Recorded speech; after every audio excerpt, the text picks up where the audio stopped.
Donc, bonjour à tous et bienvenue.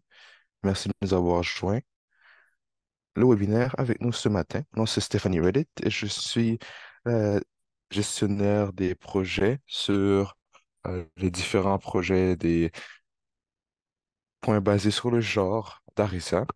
La reconnaissance des terres, j'aimerais prendre un moment pour reconnaître que je suis sur la terre Mi'kmaq, la terre non cédée de la communauté Mi'kmaq. Je suis très reconnaissant pour les accords que nous avons eus de la part du Canada et des Autochtones et les différentes communautés qui y étaient. Nous reconnaissons aussi les connexions ancestrales des Autochtones à la terre. Et cette reconnaissance des terres nous rappelle justement l'importance de notre secteur et nous allons continuer à supporter les efforts pour euh, supporter l'acquisition et l'acceptance des nouveaux arrivants et aussi la reconnaissance et la formation des pensionnats et toute l'histoire que nous avons vécue à travers le Canada. Et maintenant, ce que l'on va faire, c'est simplement commencer. Et ça, c'est simplement pour démontrer que si vous n'êtes pas en mesure de trouver l'interprétation, c'est ce à quoi l'icône d'interprétation ressemble. Et juste vraiment une petite revue, un petit survol. Certains d'entre vous ont peut-être participé au premier webinaire et je vais juste simplement partager quelques points d'information et par la suite, nous allons nous concentrer sur le focus d'aujourd'hui et sur les financements et les propositions.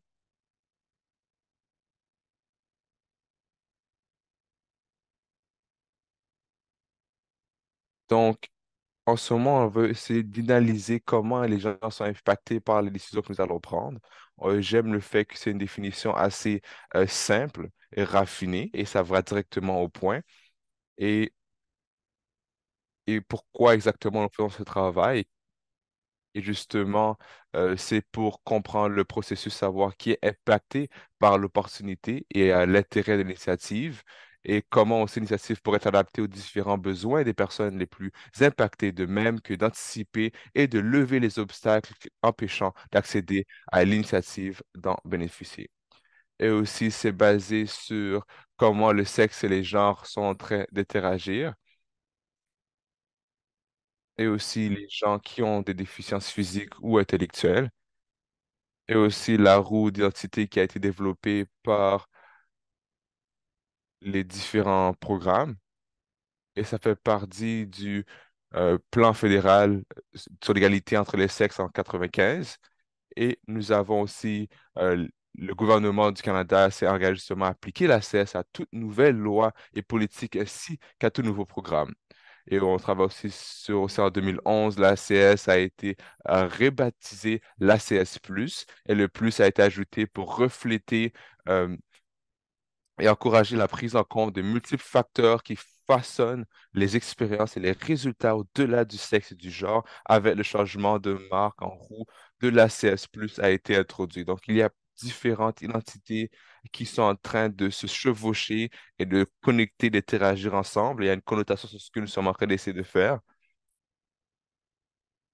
Et la base, et c'est vraiment basé sur l'intersexualité. Ça, c'est un terme qui a été développé par Kimberly Crenshaw, qui est une militante des droits civiques et juriste américaine.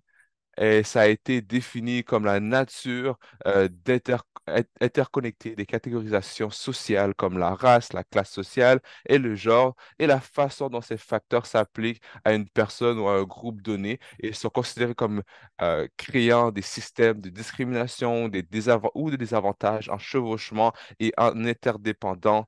euh, et ça couvre plusieurs points comme la discrimination et l'oppression.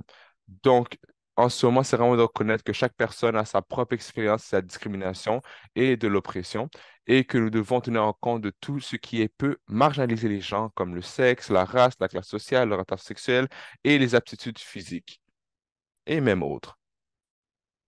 Donc, des fois, justement, à l'occasion, nous faisons tout et tous suppositions fondées sur nos propres expériences au sujet des personnes ou de groupes et nous oublions à quel point ce vécu nous est propre et peut être généralisé pour inclure les autres. Donc, on veut justement faire face aux différentes assumptions que nous avons et suppositions que nous avons et on veut justement voir pourquoi l'ACS est aussi important et reconnaître l'importance que ça a pour le travail que nous sommes en train de faire et reconnaître les questions propres de nos propres suppositions. Donc, cela va nous permettre d'explorer les différents facteurs. Ça inclut utiliser le sexe pour ségréguer euh, les données, ainsi que la consultation avec la population et les différents services qui sont en train d'être livrés. Donc, cela, c'est quelque chose qu'on veut mettre en valeur pour aujourd'hui, durant la session d'aujourd'hui, avec les introductions récentes sur les différents points basés sur le genre. Juste garder en tête que la langue du GBA plus ACS+, est-ce que ça, ce que ça inclut tout simplement, et ça a été développé énormément. Et comment on peut faire justement pour utiliser cela, pour répondre aux besoins des clients. Et ça a été mis en emphase pour plusieurs raisons. Donc ça, ce n'est pas nouveau. Donc l'ACS Plus offre l'opportunité justement d'expandre le travail qui est déjà mis en place et nous permet d'analyser le travail qui est en train d'être mis en place. Donc, juste pour commencer, en fait, nous allons, après avoir souligné tous ces points-là et souligné que tous ces euh, points ne sont pas nouveaux dans le secteur et les différents points de la CS+, j'aimerais savoir si des gens voudraient partager comment l'organisation est en train de mettre en place, mettre en pratique ces différents points et les différents programmes. Et on va commencer avec la première question ici, et par la suite, pour aller à la deuxième. Donc, est-ce qu'il y aurait des gens qui voudraient partager comment ils sont en train de mettre ces choses-là en pratique déjà dans leur organisation? Encore une fois, sentez-vous à l'aise, utilisez l'option de lever la main ou vous pouvez tout simplement ajouter votre commentaire dans la section de clavardage. Nadia, pour matin à tous. Je pense que en continuant le programme, je pense premièrement que ce n'est pas une collection, c'est vraiment pour voir qui a accès à ces différents services et comment ça représente la communauté. Donc, on veut voir les différents groupes de communauté, même si on sait que selon les statistiques, ils vont venir. Et je pense que qu'en termes d'identification, il y a des choses qui ne sont pas en train de d'arriver. Et c'est près des choses très simples,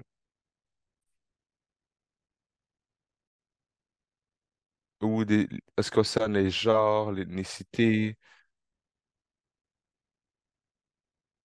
et ils utilisent cela pour avoir l'information. Et en même temps, on regarde très souvent pour voir que nous avons des buts et nous voulons avoir des résultats spécifiques. Et peu importe ce que nous sommes en train de mettre en place pour avoir ces résultats, et on sait que les activités sont là pour différents groupes et ça va être différent.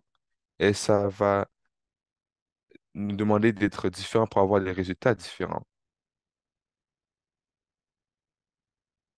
Et, et qui pourrait avoir plus de succès. Et on aurait peut-être moins d'impact et moins d'activité pour mettre en place ces choses-là, comparativement à quelqu'un qui aurait peut-être euh, l'alphabétisation ou qui a travaillé dans leur vie.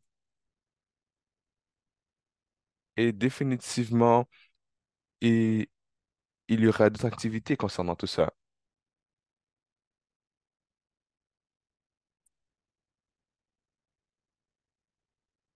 Et ça, c'est très bref, mais je sais que c'est juste un côté de la médaille, mais je pensais que c'est très important de partager cela aujourd'hui.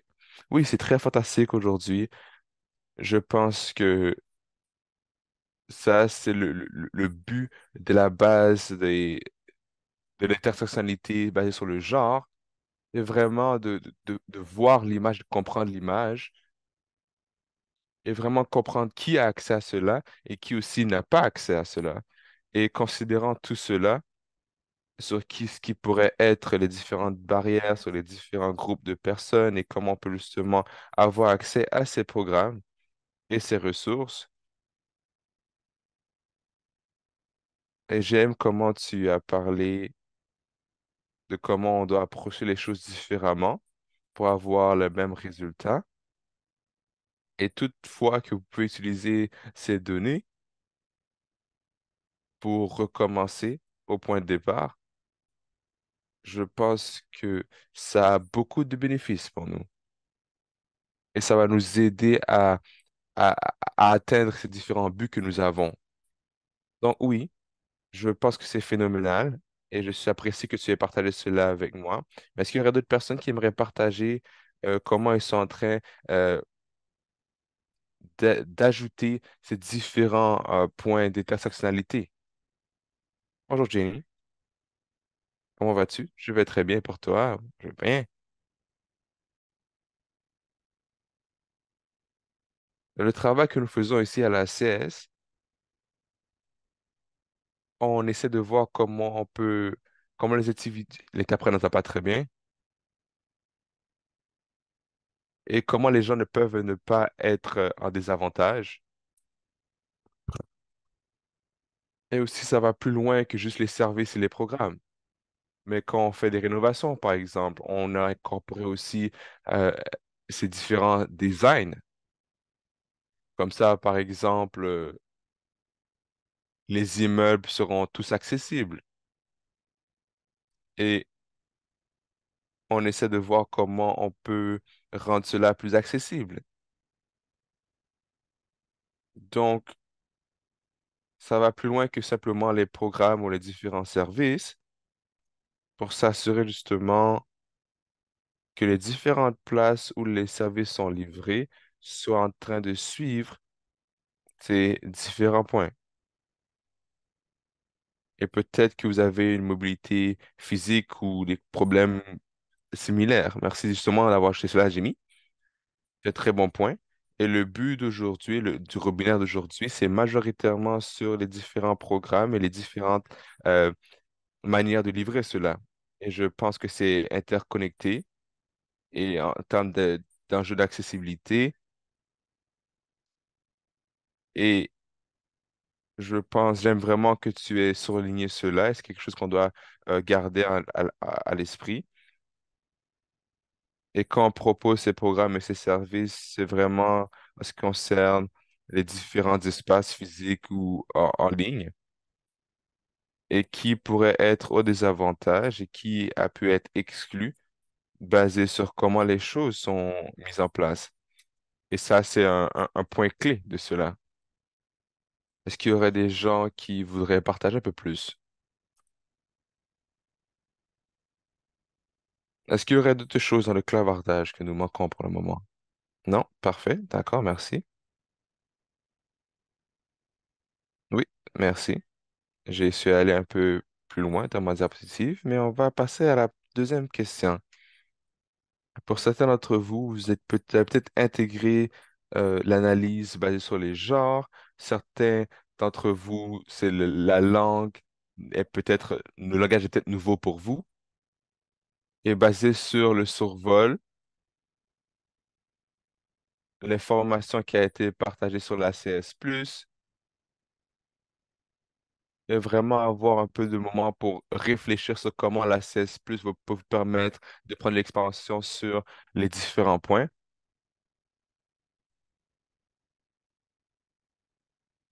Donc oui, je pense en fait, quelle est la valeur ajoutée sur la CS+, sur votre travail dans le département de nouveaux arrivants?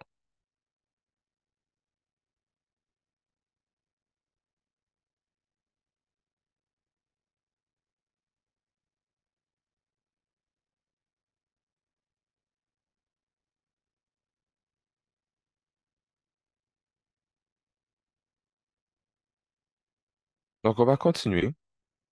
Mais si vous avez des choses, pendant que vous êtes en train de réfléchir, ça des choses que vous voulez partager avec nous pendant qu'on continue, j'aimerais vous entendre parler un peu parce que pour moi, ça a été une grande opportunité pour moi justement d'apprendre sur les bons travaux qui ont été faits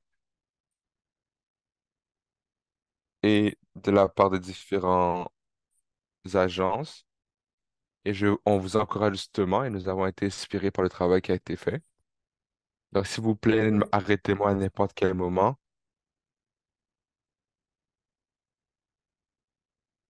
Et j'aimerais entendre parler de cela de votre part pour ceux qui sont en train de nous joindre aujourd'hui, mais j'aimerais aussi parler des gens qui n'ont peut-être pas déjà parlé. Oui, Jessica, oui, bonjour. Merci pour l'opportunité. Je pense que l'intersectionnalité des différentes dimensions aidera à améliorer, euh, à voir ce qu'on n'a pas déjà regardé.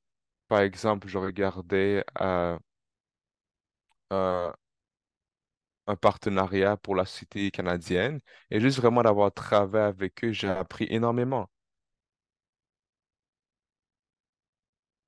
Et j'ai appris sur leurs enjeux, les expériences de la part de la communauté sourde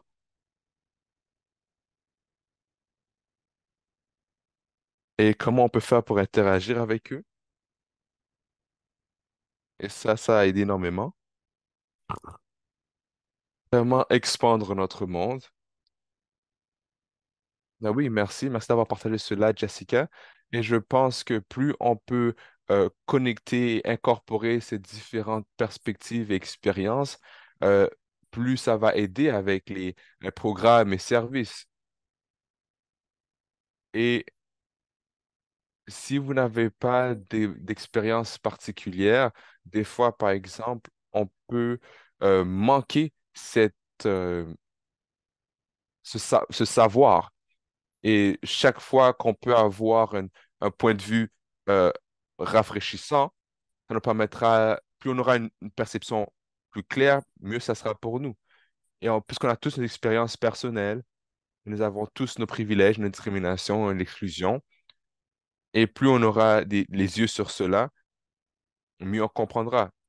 Et on aura tous ces perspectives à partager, justement. Et je pense qu'avoir un partenariat avec les différents organismes qui sont focusés sur l'identité sociale, ça ne sera une bonne façon, justement, d'avoir cette perspective, s'assurer que nous ne sommes pas en train d'exclure les gens, tout simplement, qui serait peut-être basé sur ces différents points. Donc, merci d'avoir partagé cela avec nous, Jessica.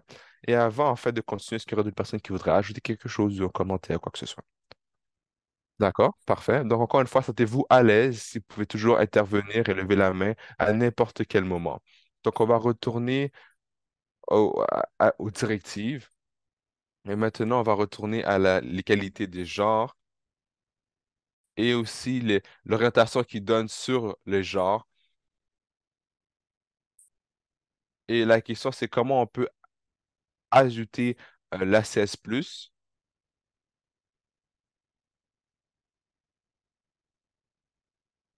donc depuis le début jusqu'à la fin, et comment ça doit être pris en considération tout simplement. Et peut-être qu'on a commencé tous un nouveau point.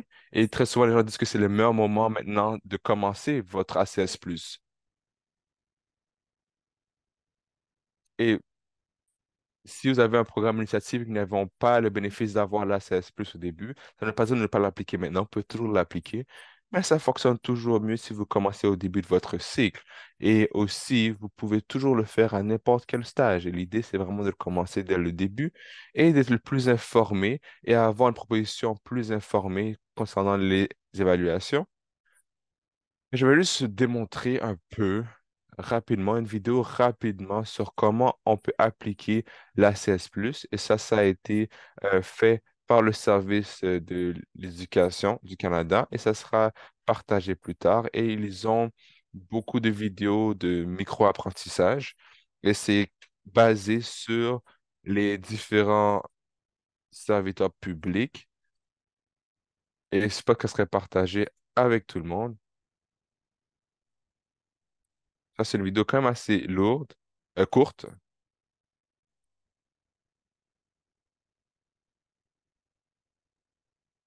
Juste avant de commencer, est-ce que tout le monde m'entend? Non, non, d'accord. Donne-moi une seconde.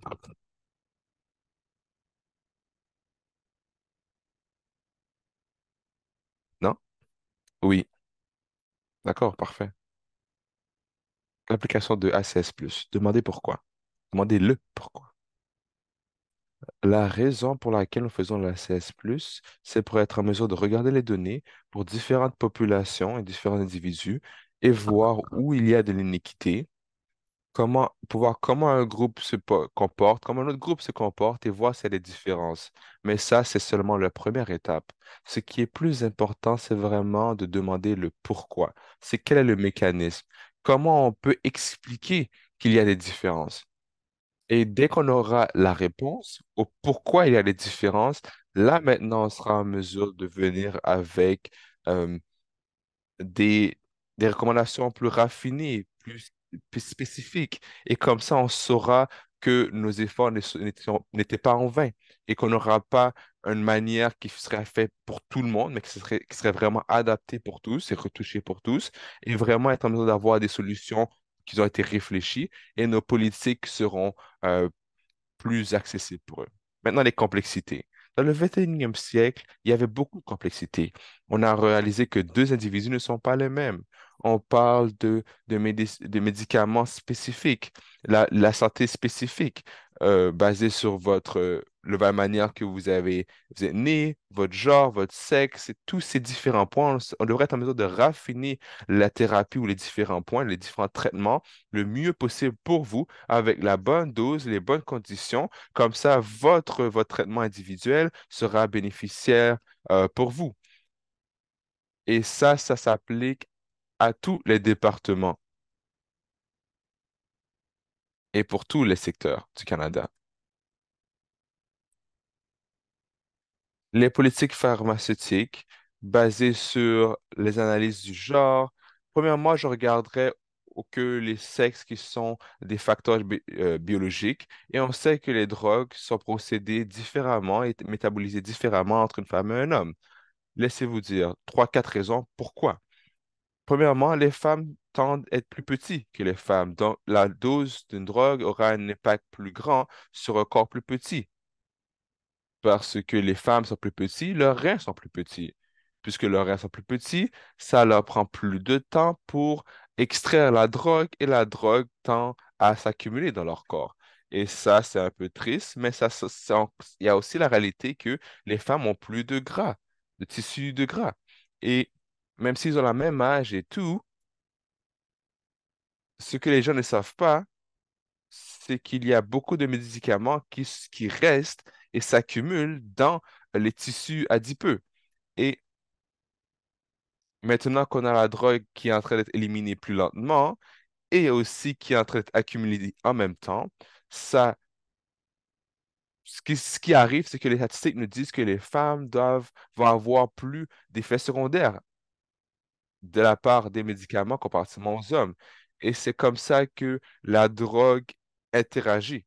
Et il y a une autre manière que la drogue et le corps interagissent, c'est qu'une fois que la drogue est attachée au récepteur du corps, est-ce qu'il y aura un effet plus énorme?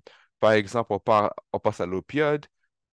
On a réalisé que l'opioïde est ajouté à un récepteur qui est concerné l'euphorie, la douleur et des choses qui arrivent quand on prend l'opioïde. Une femme qui a un cycle, différentes phases de son cycle menstruel, ça pourrait potentiellement augmenter l'effet de l'opioïde sur cette femme. Donc, ce n'est pas seulement ce que le corps fait à la drogue, mais aussi ce que la drogue fait au corps, et basé sur les différents facteurs du sexe et autres. Donc, maintenant, imaginons l'exemple de développement de politique en utilisant l'ACS+. Donc, maintenant, imaginons les différentes réalités. Il y aura différents facteurs qui vont entrer en jeu. Que par exemple, on va regarder la drogue, on va comparer à qui est en train d'utiliser les différentes conditions médicaux et on va devoir regarder le travail qui a été financé. et on s'attendrait à ce que les gens qui sont en train de travailler sur ce document sortiraient l'atlas des drogues et voient vraiment. Et maintenant qu'on a l'information ici au Canada pour savoir les différentes proportions des pilules pour s'endormir, est pris par, par la proportion des femmes et des hommes, et qu'est-ce qui est couvert par l'assurance, qu'est-ce qui est utilisé le plus souvent, basé sur les sexes. Il y a aussi d'avoir une évaluation qualitative et quantitative qui ne sont peut-être pas inclus dans la discussion pharmacaire. Et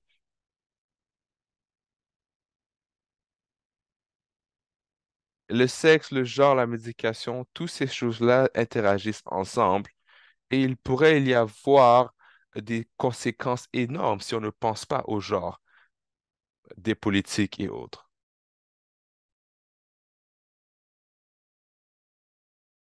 Donc, merci beaucoup pour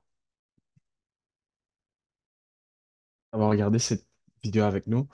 Et donc, avec cet exemple que nous avons eu de Dr. Tanabond, se concentrait vraiment sur les médicaments et sur les lois pharmaceutiques, mais c'est un très bon exemple de la, qui nous montre comment est-ce que quand on applique la lentille basée sur le genre, on peut avoir des meilleurs résultats et que des fois, ça ne s'applique pas différemment, dépendamment du programme.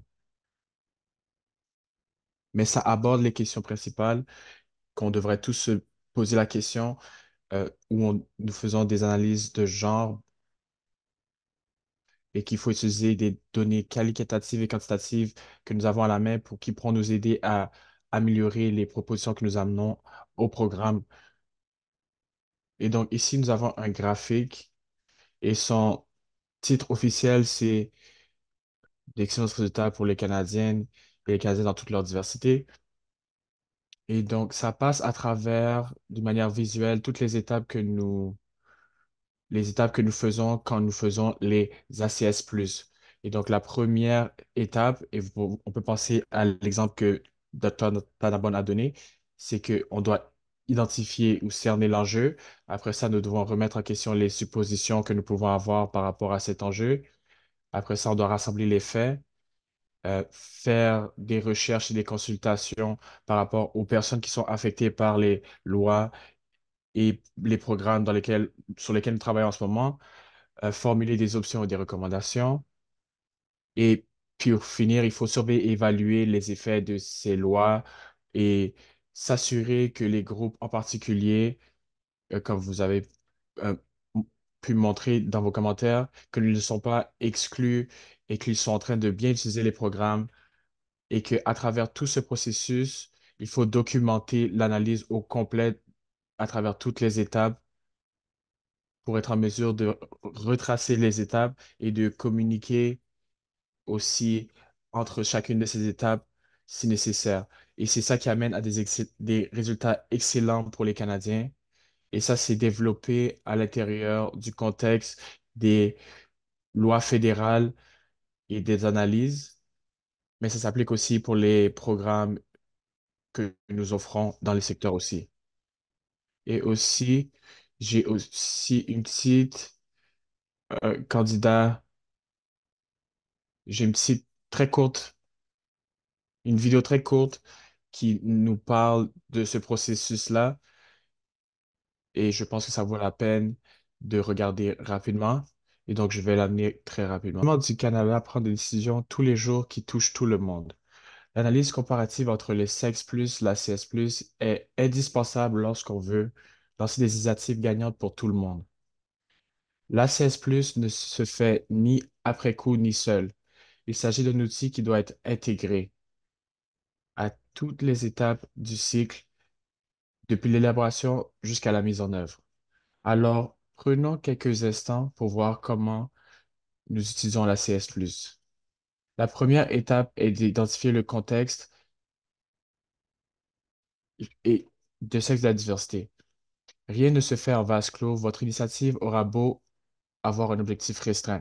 Elle sera toujours liée à des propriétés gouvernementales plus générales, les environnements sociaux aussi, économiques et culturels ont leur importance. Commencez par établir ces liens.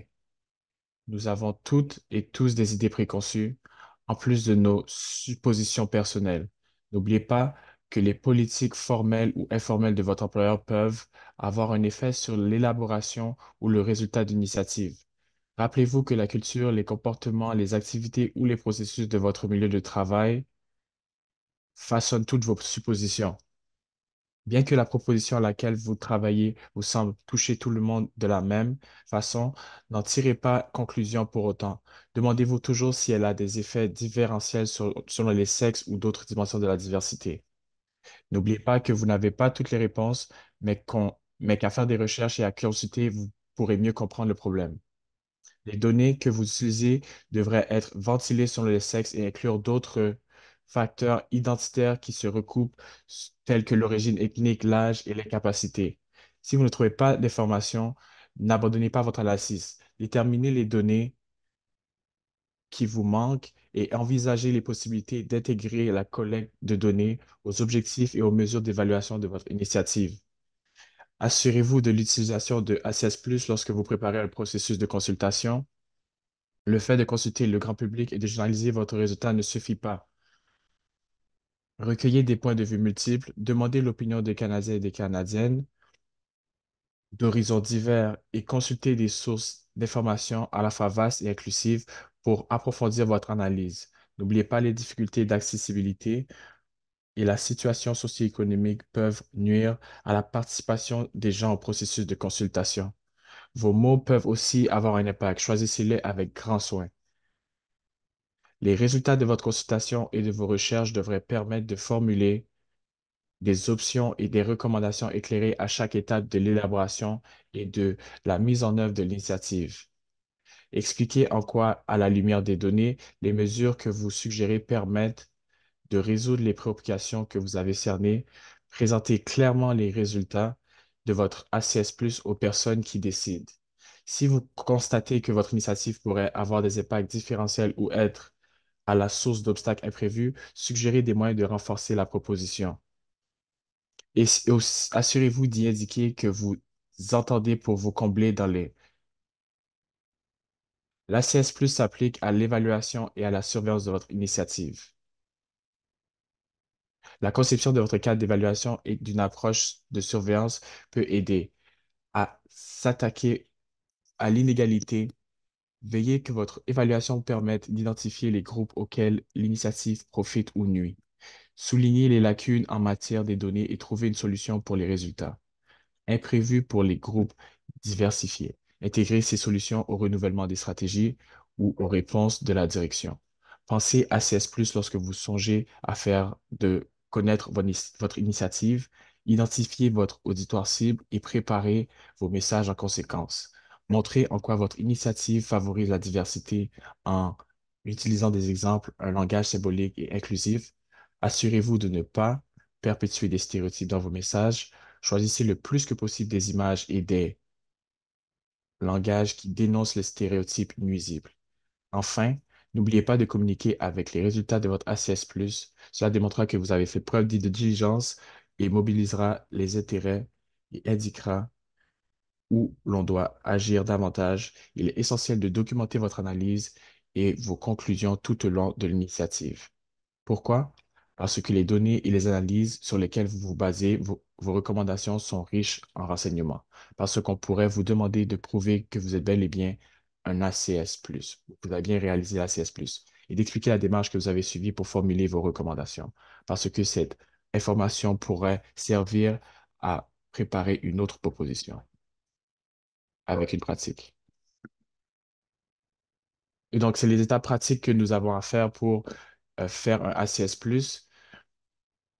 Et donc, vous devez faire votre diligence sur le sujet pour s'assurer que les informations soient là pour les gens dans le futur qui vont évaluer le programme et qui vont développer un programme pour l'organisation basé sur cette analyse initiale que vous avez faite et qui puisse faire une revue. Et c'est très important de garder ces étapes dans votre esprit et de les garder visibles dans la documentation sur le travail que vous avez fait et aussi de souligner l'importance d'intégrer des données et les recherches dans ce travail. C'est vraiment une composante clé de l'analyse de données d'ACS+. Et ce que j'ai vraiment aimé dans la vidéo, c'est l'emphase qu'ils mettent sur les différences et la diversité que vous pouvez avoir et que des fois, il ne faut pas abandonner votre analyse et que des fois, ça peut être quelque chose que, en tant qu'organisation, que on doit souligner et amener dans votre travail quand on est en train de collecter les données. Et donc, le lien pour cette petite vidéo courte, si vous voulez l'utiliser dans le futur, va être là, dans les diapositives. Et je pense que c'est un très bon point de référence pour faire un ACS+. Et donc, je vais juste mentionner très rapidement que dans l'ACS, le cours d'ACS+, à la fin des diapositives, c'est un très bon point de démarrage pour comprendre qu'est-ce que l'ACS+, et qu'est-ce que ça signifie. Il parle de deux différents types d'approches pour faire une ACS+, que je vais revoir très rapidement. Et donc, il y a une manière ciblée de faire l'ACS+. Et des fois, la CS+ est une option que se concentre sur un groupe intersectionnel spécifique et que ça aide à accommoder les groupes et que les mesures peuvent être prises en place pour répondre aux besoins de la population désavantagée. Et il y a une autre approche qui est flexible. Ce type d'option offre de la souplesse pour répondre aux besoins des populations hétérogènes. Et donc, ça balance les priorités des gouvernements et des organisations avec différents types de groupes.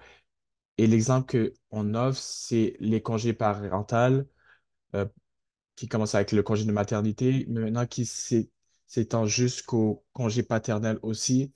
Et donc, l'approche de la CS+ est assez flexible pour permettre à ce que ce type de développement dans les lois puisse naître. Et donc, l'application de l'ACS+ à la prestation des services et des programmes, ils font une très grande quantité de recherche de vue d'ensemble. Et donc, le cadre dans lequel ils travaillent est très similaire et les questions sont similaires. Mais dépendamment de votre concentration ou du sujet. Et donc, aujourd'hui, si on se base sur le travail qui est fait pour ce secteur, c'est ce que nous allons parler. Mais donc, je vous encouragerai de faire des revues du reste du matériel qui a été offert, si vous ne l'avez pas encore fait. Et donc, l'ACS+ a joué un rôle important au niveau fédéral, comme je le dis plus tôt. Et c'est de là que l'ACS+ est venu. Et historiquement parlant, c'est aussi un outil très utile pour les organisations qui offrent des services directs et des programmes pour les secteurs de règlement.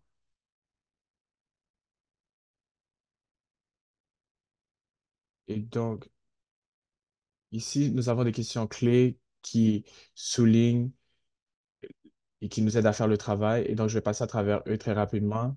Et donc, ces questions-là sont sur les diapositives. Et donc, si vous voulez le relire plus tard, c'est un très bon point de référence. Quand vous faites une analyse d'ACS+. Et donc, une des caractéristiques importantes, c'est que nous offrons quels sont les facteurs et caractéristiques qui se retrouvent chez les populations visées par un programme ou un service. Le personnel chargé d'offrir ce service au public est-il diversifié? Est-ce que cela pourrait avoir une influence sur la manière dont le service est perçu par le public ou répond aux besoins de ce dernier?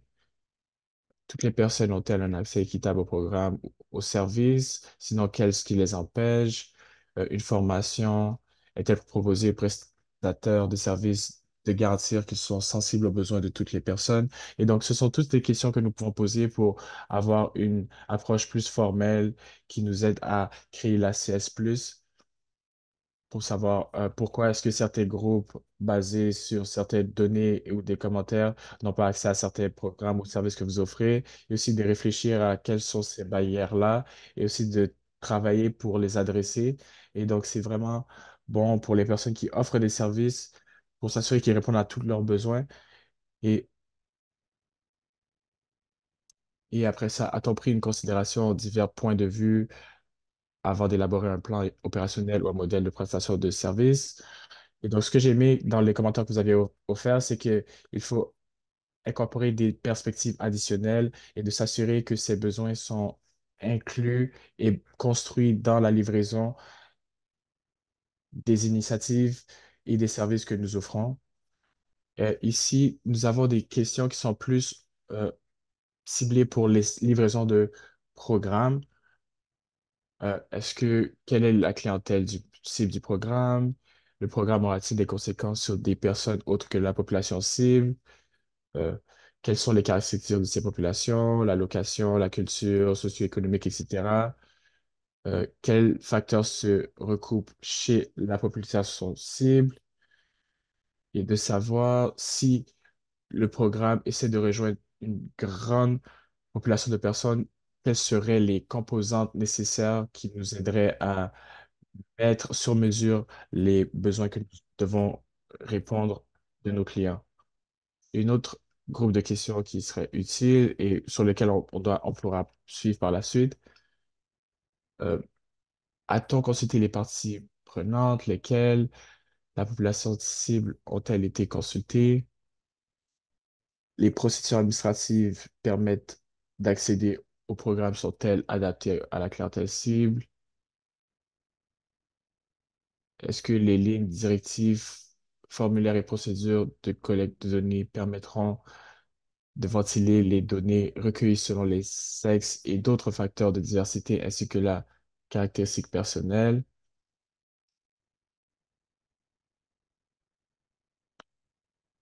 Et donc, il faut vraiment s'assurer que, au minimum, on ait des données qui soient réelles et qui aient été évaluées sur plusieurs facteurs sociaux le plus que possible. Les possibles répercussions non voulues ont-elles été envisagées? Quelles stratégies peut-on mettre en œuvre pour atténuer les répercussions imprévues aussi? Et donc, quand on pense à la manière qu'on peut approcher le webinaire aujourd'hui, j'ai pensé que ça aurait été utile de regarder à quelques exemples réels autour des politiques et la manière qu'on livre les services. Et on a du matériel du RSCC et je serais très intéressé de, par- de savoir si vous pourriez partager des expériences que vous avez sur le terrain pour voir comment est-ce que les ACS Plus ont aidé et informé les programmes à offrir un bon service. Mais dans cet exemple-là ici, auparavant, les résidences permanentes conditionnelles étaient accordées aux conjoints ou aux partenaires parrainés de citoyens et de résidents permanents du Canada dont la relation avec le répondant durait depuis 2 ans ou moins et qui n'avaient pas d'enfants en commun avec ce dernier au moment de la présentation de la demande. Et donc, quels sont les enjeux potentiels que poli- cette règle, cette loi pourrait créer? Et donc, encore, sentez-vous confortable de lever vos mains ou de cliquer sur l'icône de la main levée, comme ça, on peut voir que vous voulez dire quelque chose, ou aussi de laisser votre question dans la boîte de clavardage.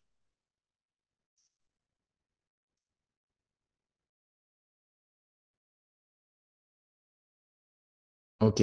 Donc, pour cette régulation en particulier, ça a été enlevé par le RSCC en 2016 parce qu'ils ont souligné que l'élimination des résidences permanentes conditionnelles dissipe la crainte que des conjoints ou partenaires parrainés vulnérables restent dans une relation de violence par peur de perdre leur statut de résident permanent.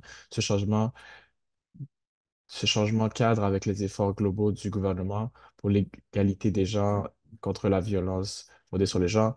Et donc, il y a une lentille de violence conjugale et aussi une lentille basée sur le genre. Et ça a pu souligner ces enjeux en particulier et le RSCC a pu les adresser par la suite. Le prochain que je vais parler, c'est plus basé sur le programme. Ça, c'est un extrait de je vais juste aller à la prochaine et je vais pas lire tout à travers tout ça. C'est sur vos diapositives et aussi dans les citations à la fin, mais ça parle des difficultés que les femmes immigrantes ont en relation avec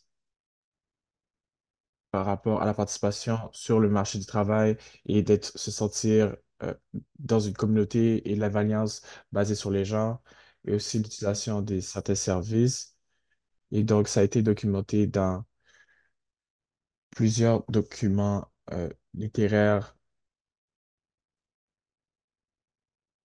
Et donc, en sachant ça ou en prenant ça en compte, même si le RRCC n'a pas utilisé, l'IRCC n'a pas utilisé ça en particulier, l'IRCC a pu regarder aux recherches et aux données qui sont utilisées. Donc, comme l'IRCC l'a souligné, le Canada a financé des améliorations pour répondre aux besoins uniques des réfugiés syriennes en la matière. Il a notamment organisé des cercles de conversation supplémentaires réservés aux femmes afin de leur permettre de nouer des précieux liens sociaux, d'en savoir plus sur les services de soutien communautaire, de s'exercer à parler leur nouvelle langue et réduire l'isolement.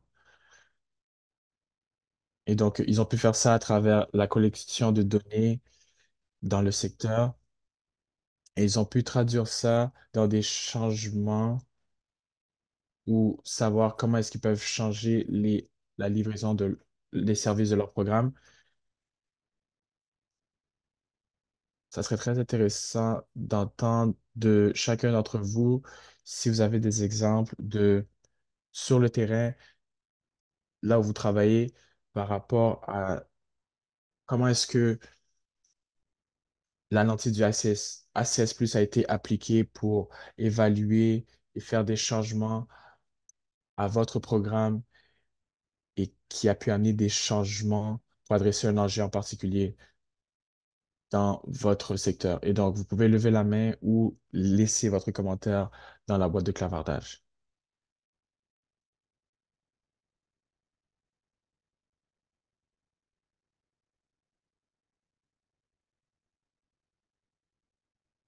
OK. Donc, je vais continuer. Mais sentez-vous à l'aise si pendant que vous réfléchissez à ça, si vous avez des exemples en particulier que vous aimeriez partager. Je sais et je pense qu'il y a plusieurs personnes dans le groupe qui seraient très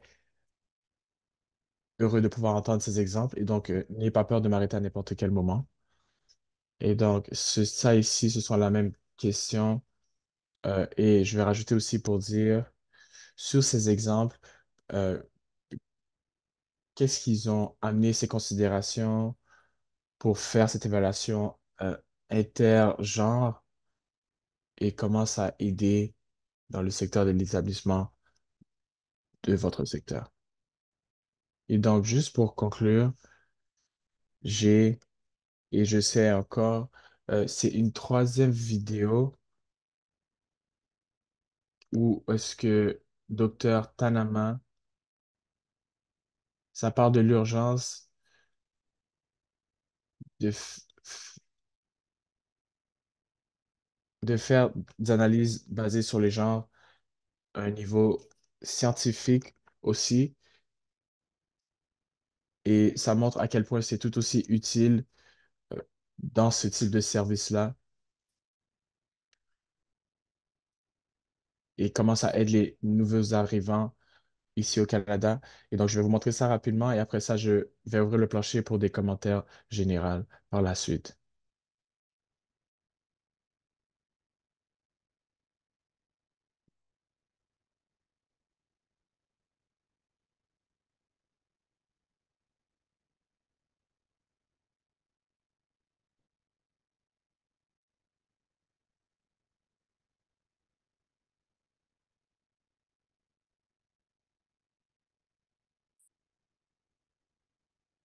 Les conséquences inattendues de ne pas faire une... Les conséquences involontaires de ne pas faire correctement la CGS+, est carrément la mort. Le mot le plus peut sembler fort, mais des vies sont à risque quand c'est mal effectué. Si vous ne me croyez pas, voici un exemple en ce qui concerne les médicaments. Dans le FDA aux États-Unis, ils ont trouvé qu'une grande quantité de drogue qui était sur le marché était en train de tuer des gens. 10 médicaments ont été retirés du marché pendant cette période. En contestant, ont constaté que oui, médicaments tuaient des gens et des effets secondaires et avaient des effets secondaires graves et que ça se produisait majoritairement chez les femmes. Comment est-ce que c'est possible? Comment est-ce que ça peut arriver que les médicaments aient été mis à point pour retirer du marché et que seulement et que les effets négatifs concernaient seulement les femmes? En fin de compte,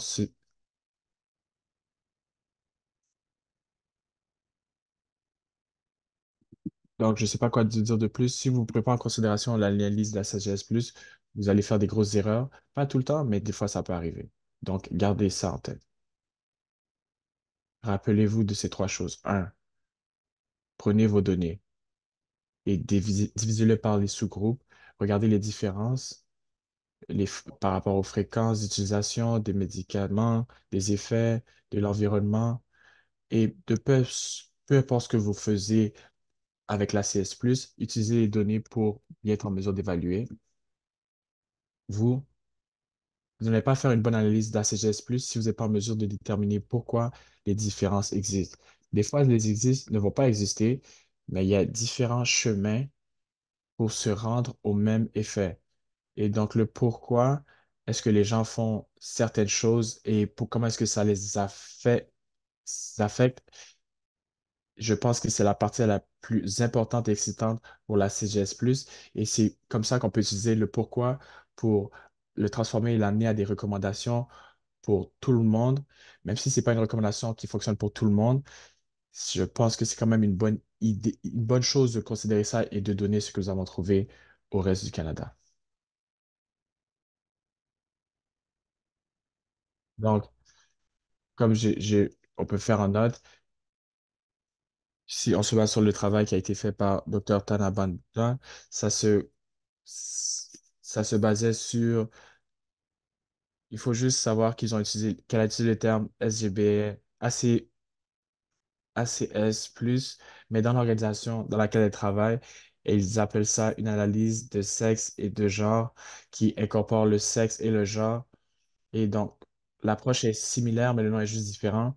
Mais encore une fois, l'importance de ce type d'analyse dans ce secteur que Dr. Bond rend très clair, c'est que, comme je l'ai dit au départ de la vidéo, c'est que c'est important de regarder l'urgence et les choses qui sont à risque à l'extérieur de cet espace de travail et que le travail que nous faisons dans ce secteur qu'est-ce qui est à risque si nous ne faisons pas ce type d'analyse pour nos programmes et aux services que nous offrons aux nouveaux arrivants et surtout pour les gens qui sont plus marginalisés ou à risque. Et donc, je pense que je vais finir ici, mais je voulais ouvrir le plancher à des commentaires, des questions ou des commentaires par rapport à n'importe lesquels des points que j'ai amenés plus tôt pour voir ce qui arrive dans le secteur, dans nos organisations et peut-être même de partager aussi. J'aimerais que la conclusion d'aujourd'hui puisse être que vous avez regardé à ce que vous faisiez en tant qu'organisation et que vous célébrez le travail que vous faites, mais aussi que vous essayez aussi d'amener un peu plus ce qui se passe dans le ACS+, et d'incorporer ce cadre dans votre travail que vous faites déjà, même si nous apprécions déjà le travail que vous faites. Mais donc, s'il y a quelqu'un qui voudrait amener des commentaires, on serait très prêt et heureux d'entendre vos commentaires.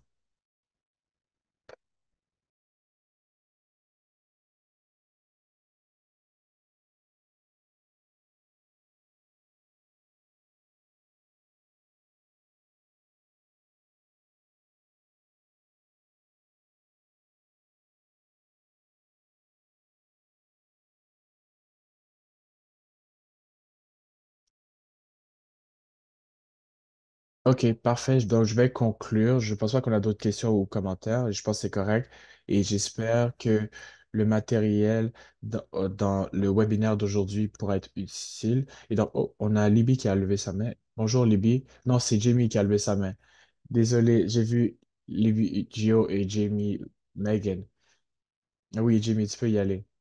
Et donc, la chose auquel je pensais, euh, que j'ai pu réfléchir basé sur la dernière vidéo, c'est que c'est vraiment de comprendre, pour bien comprendre les conséquences du ACS+,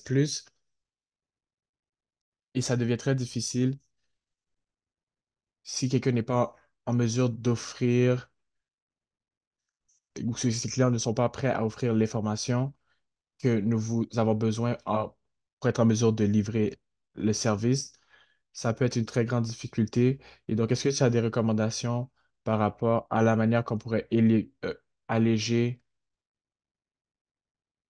et ou nous permettre de nous rendre là où nous devons être?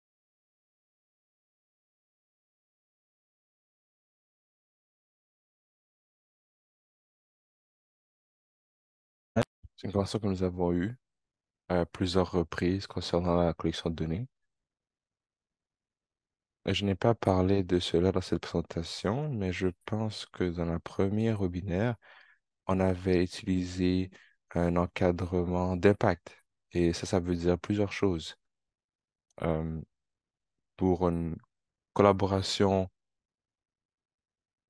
pour la collection de données. Et l'une des choses, c'est regardant l'éthique et la collection de données.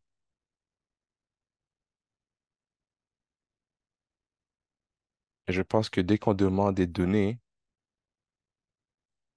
si on est en mesure de l'encadrer d'une manière spécifique sur pourquoi collecte ces données et ça va aller dans quelle direction, à quoi ça va servir exactement,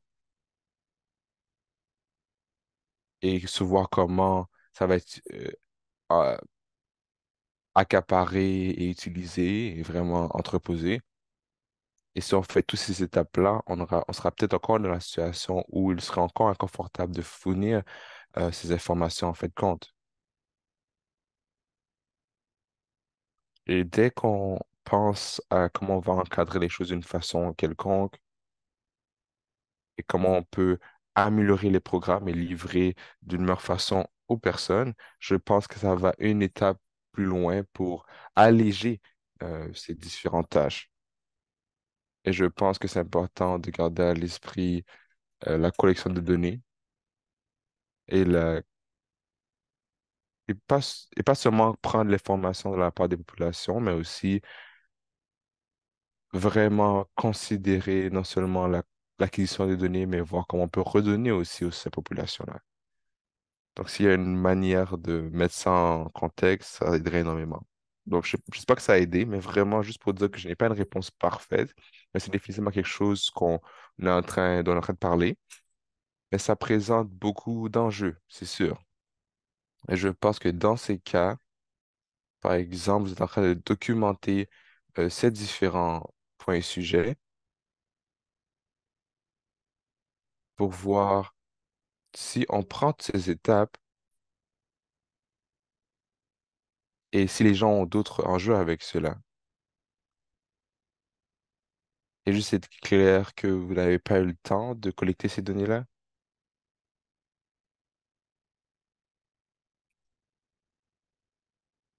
Donc, merci, mais merci merci pour la question, en fait. Et oui, je pense, encore une fois, on a des dilemmes avec tout ça, encore. Oui. Donc, ce que j'ai pu en retenir, c'est que même lorsqu'on a de la difficulté à ajouter ces informations-là, qu'un programmeur veut supporter la communauté LGBTQI+, et vraiment voir comment on peut s'établir dans ce programme-là et comment les nouveaux arrivants puissent s'assurer de savoir que leurs besoins seront respectés. Oui, je pense que c'est un très bon point, Jimmy. Et on parle récemment d'un voyage que nous avons.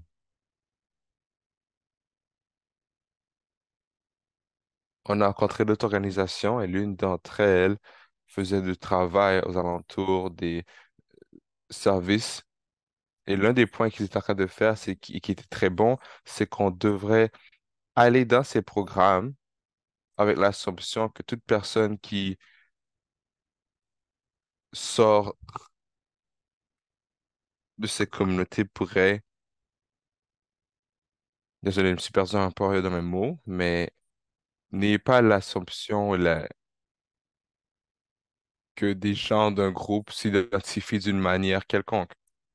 Toute personne pourrait venir de ces groupes d'identité.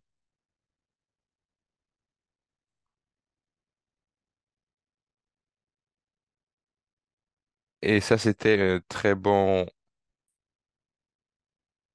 chose qu'on a retiré de cela. Ça venait des gens à Saint-Jean faisaient beaucoup de bon travail autour de cela. Et j'apprenais beaucoup de choses sur tout ça, les gens qui étaient en train de travailler directement sur le terrain. Donc oui, merci beaucoup, Jamie. C'est un très bon point. Est-ce qu'il y a d'autres personnes qui avaient quelque chose d'autre à ajouter concernant cela? Oui, Jessica? Je pense que ça aide énormément de regarder ces différents outils et concernant les différents privilèges que nous avons, par exemple, les différents groupes de marginalisation.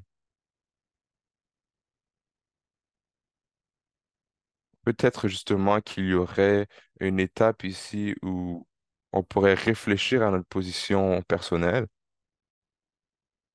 et nos différents groupes de population. Et je voulais juste voir comme ce que tu pensais sur tout ça. Et si à Reza, en fait, on avait quelque chose de spécifique de l'antiracisme contre les Asiatiques, et on avait fait un exercice sur tout ça. Et je peux le partager avec vous. Je ne sais pas si c'est un lien ou autre, mais je peux ajouter cela au paquet. Mais en fait, c'est un cercle ou une roue avec plusieurs identités sociaux autour de l'âge, l'ethnicité et toutes choses auxquelles on pourrait penser en termes d'identité. Et il y a plusieurs étapes à cela. Premièrement, c'est de penser au niveau personnel, quelle identité trouvez-vous qui sont informés? Et je pense qu'on pourrait changer cela et penser un peu à la roue. Et quel type d'identité sociale pensez-vous aux gens hors de votre expérience et hors de vos expériences pourraient, qui nous ont, qui nous ont catégorisés comme étant inaudibles?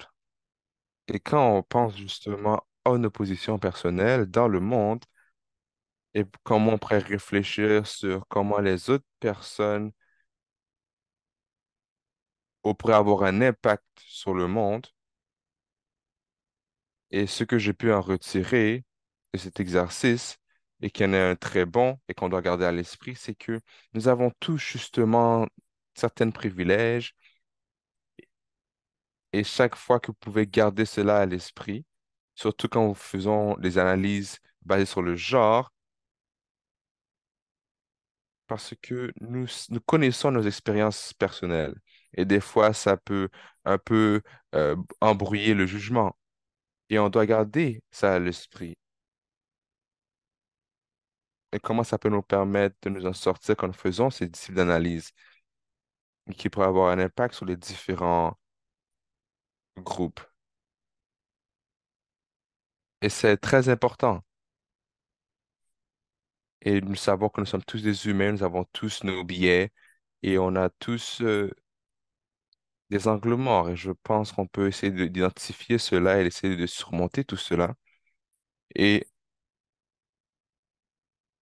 je pense que la CS Plus est un encadrement qui nous permettrait de faire cela. Et je pense aussi que l'analyse de programmation qui est en train de prendre place est très bien faite. Et je pense que ça va dans plusieurs façons de faire les choses. Ce n'est pas pour dire que l'ACS Plus est nouveau, mais je pense que ça offre un peu de questions, des points de départ pour ces différentes analyses. Et je ne sais pas si ça a aidé, Jessica, mais oui, c'est définitivement un enjeu. Oui, merci beaucoup d'avoir partagé, en fait. Et oui, si je peux trouver cela, je pense que mes collègues l'avaient enregistré et ça pourrait être un exercice très utile, justement, pour identifier les différents points et vraiment penser à travers ces différents processus. Est-ce qu'il y aurait d'autres personnes qui voudraient ajouter quoi que ce soit? Oui, en fait, je voulais mentionner que j'ai mis cet exercice dans le clavardage et je vais essayer de le partager aussi. Oui, merci. Merci, Olivia. Olivia a utilisé la roue d'identité et c'est l'une des personnes auxquelles je pensais, en fait. Et oui, c'était très bon, merci. Et je pense qu'on peut commencer à penser à ce processus. C'est quelque chose qui est continuel. Et notre identité, notre position peut changer et ne sont pas stagnants. Est-ce qu'il y aurait d'autres questions ou commentaires avant de clôturer aujourd'hui?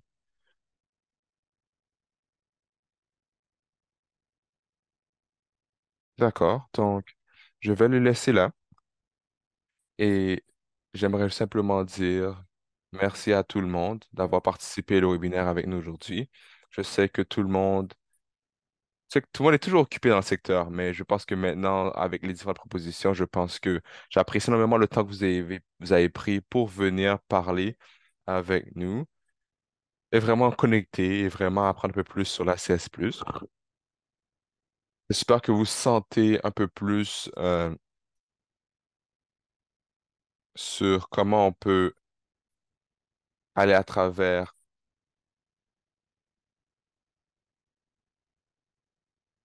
et les différents matériaux qu'on a essayé d'incorporer aujourd'hui. Et je pense que ça serait intéressant de regarder à cela. Et on veut voir comment on peut supporter les différents groupes. Et ce serait un survol du GBA+. Et le module 4, c'est là où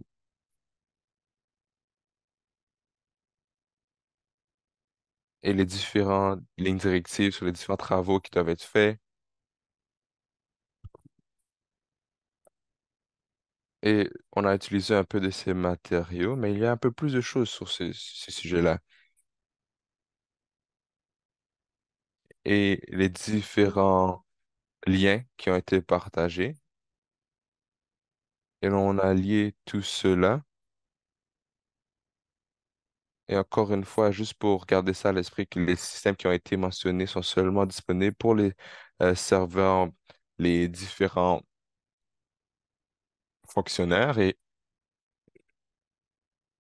je pense que les GBA+ ou le SGBA sont importants. Et donc, merci Olivia d'avoir mentionné tout ça. Et je recommanderais ça si vous étiez intéressé à travailler à travers ce processus. Et je pense que c'est un très bon point de départ. D'accord, donc je vais arrêter ici. Merci encore à tout le monde et bonne chance avec le travail qui vous attend. Bye bye. Merci, bye. Bye à tous. Merci. D'accord, merci. Bye bye.